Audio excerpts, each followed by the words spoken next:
अस्सलाम वालेकुम। शहीद नसरुल्लाह जी अम्मा ॻाल्हायां पई। साईं हाउस वियासीं, उन्हनि वाइदो कयो 3 ॾींहं जो।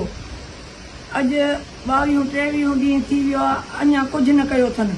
हाणे वेंदासीं गढ़ी ख़ुदा बश्क मोहतरम बेनज़ीर जे मज़ार ते, शहीदनि खे वञी दाह ॾींदासीं की क़यादत, ओॾे वेंदासीं दाह खणी।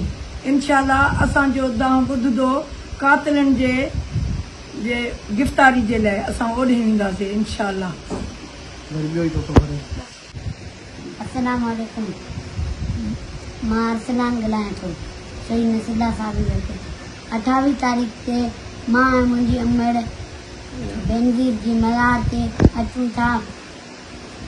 सभु शहीदनि खे दाह आहे असांजो, मुंहिंजे बाबा जे कातिलनि खे गिरफ़्तार करे ऐं उन्हनि खे फांसी ॾे। सभु सिंध वारा अचनि, दावत आहे उन्हनि खे। अस्सलाम वालेकुम। सॼे सिंध खे सलाम, सिंध जे ॿचड़नि खे सलाम, सिंध जे गैरतमंद पुटनि खे सलाम। अर्ज़ु इहो आहे त असां पीपल्स पार्टी वटि CM हाउस ते तूं नियाणियूं वठी दाह खणी वियासीं।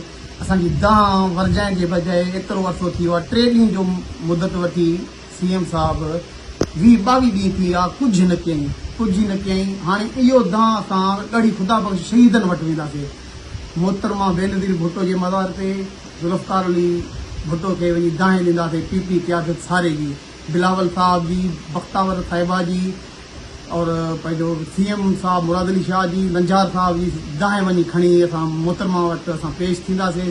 सिंध जे बचनि खे, दोस्तनि खे, भावनि खे अर्दाद असां सां गॾु अची मोहतरमा जे मज़ार ते गॾु थियनि।